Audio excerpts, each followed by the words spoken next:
So, yeah, you guys, so that was kind of powerful, you guys. That was kind of touching. That touched me. It did. I was feeling like, hey, man, you really need to follow your heart, man. Follow your mind, your intuition. You know. And I shouldn't say follow your heart, because you've been following your heart this whole time, and that's why you need to follow the intuition. But your heart ain't did nothing without your heart.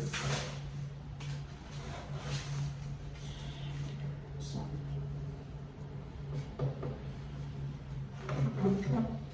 sorry about that, guys.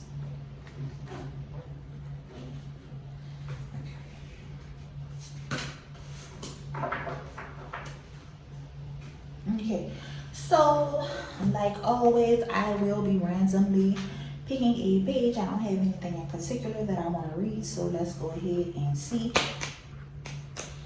Please, Lord God, guide me to something that is going to help clarify this message for self-love, visiting hours. So, here we go, you guys. I'm going to read the quote. The quote says, "It is only with the heart that one can see rightly. What is essential is invisible to the eye." Okay, here we go. I love this beautiful butterfly too, you guys, sitting on this fence. And the blue sky is like it's showing like it is a beautiful day. There will be a beautiful coming. But let's just see what the message is telling. It says, "Everything is going to be all right," my mom states after the doctor leaves my bedside. "Jaundice is very common in newborns," she continues. "But because there is a blood type mismatch between me and my baby, this case of jaundice is more severe. I know mom is just trying to allay my worries that I might have to leave the hospital empty-handed after 9 months of carrying my baby girl. But it isn't all right. Instead of the joyful homecoming I'd envisioned, my baby will be lying in a clear plastic box with bright blue lights in the hospital nursery hooked up to an IV until her bilirubin level decreases. Everything is going to be all right," my husband says as he kisses me goodbye for the night. Hospital visiting hours are over, but they do not really apply to new dads on the maternity floor. Tom stayed with me the first night our Hannah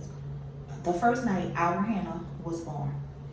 He awkwardly straddled one leg over the arm of the chair and dozed in spurts. But on the second night, he goes home to be with our 3-year-old Lucas. I understand why he leaves, but I just don't want to be alone. When I am alone in the hospital with my fears and worries, I feel weak. Everything is going to be all right, a night shift nurse reassures me in a voice that sounds like a recorded message. I don't believe her. She means well, though. When I answer her questions, she can tell by the flutter of emotions in my voice that I've been crying. I am still in a lot of pain, and I am disappointed in myself at my slow recovery. The nurse wheels the baby's crib out of my room and turns off the light. I am distraught. I want to hold my baby. I want my husband to stay. I want to feel better. I desperately want to sleep so that I don't have to think or feel anymore, but I cannot. Every 15 minutes, a nurse quietly comes into my darkened room to check my monitors. The constant beeps and blinking numbers to say everything is all right. But like clockwork, a nurse keeps coming back to check anyway. I close my eyes but cannot turn off my mind as I await the next interruption. The next time someone comes into my room, I don't bother opening my eyes in acknowledgement. Check those monitors again, I think. They're not going to be any different from the 10 minutes ago. But then I sense there are 2 people in my room. One at the foot of my bed and one at the left near my head. I've never had 2 nurses at once. Maybe they see something wrong on the monitor this time. I pretend to sleep for another minute and hope they will leave. But their presence seems stronger now, more intense. Something is definitely different this time, and I began to feel anxious as the visit lasted longer than the others. Unable to wait it out any longer, I opened my eyes, hoping to get an explanation. Am I alright? Silence is the only answer. The room is dim, but clearly no one stands before me. I quickly glanced behind me to the left, no one. But I felt them there. I was not dreaming. Someone was here. I closed my eyes tightly, hoping to get that same feeling back. But it's not working. I open my eyes again and look around. Emptiness fills the cool hospital room. I finally shut my eyes again and rest peacefully for the first time all day. In the foggy, weightless place just before sleep, I am no longer confined to this hospital bed. I am sitting on the edge of my mother's bed, a place I've always felt safe. My 5 cousins sit across, laid on the country quilt behind me. There is someone they want to see too.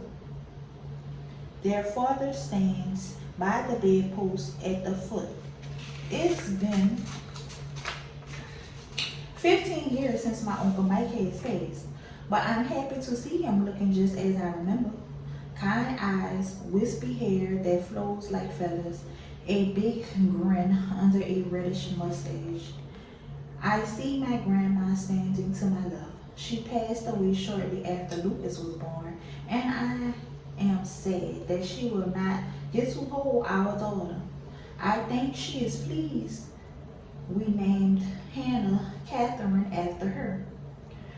But it is me she comes to visit tonight. My grandma always had a serene, caring way about her in everything she did, and in seeing her soft smile before me now, I am comforted to know that has not changed. In the next instant, I feel my body back in the hospital bed, but I strain to keep my eyes closed. Desperately wanting to hold on to this precious time I've been given with my grandma. I want to tell her about the baby. I want to tell her I feel alone and scared. But she already knows, and I know she is really there when I feel the touch of her kiss on my forehead. I take in a sharp breath and let out a brief sigh, acknowledging the rarity of the physical connection we just shared before I drifted off to sleep. She leans over and whispers in my ear, "Everything is going to be all right." And for the first time, I actually believe it to be true.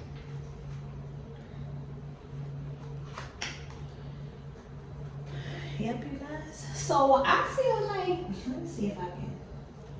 You guys, I feel like that message definitely resonated. Everything is going to be all right. Follow your intuition. You know, people can tell you things are going to be all right, things are going to be all right, but until you believe in your heart that things are going to be all right,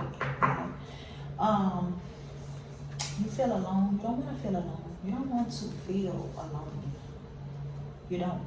So you're holding on, you're closing your eyes, and you're holding on to this dream that you don't want to let go of because it feels so good to you guys, but you have to let it go because it's not right. It's not right.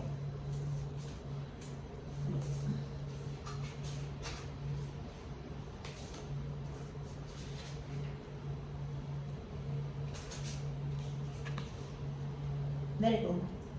Let it go. Start anew. It's not right, guys. Your elders are here. Your ancestors are here to tell you it's not right, you guys. This story resonated exactly with this message, you guys. This was like awesome. Okay. So, with that being said, let's go ahead and move on to the next message. So, excuse me. So, I'm going to put my hand in this jar. Okay? If I pull out a heart, I will read this book. If I pull out anything other than a heart, I will read this book. So, let's see.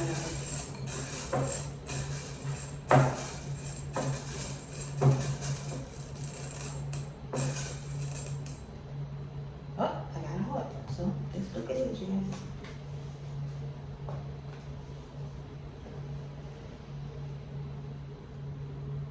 I don't know if you can see it. It is a little hard. So here we go. I got my eyes closed and I'm gonna go to a random page. I don't know. And ooh la la. Here we go.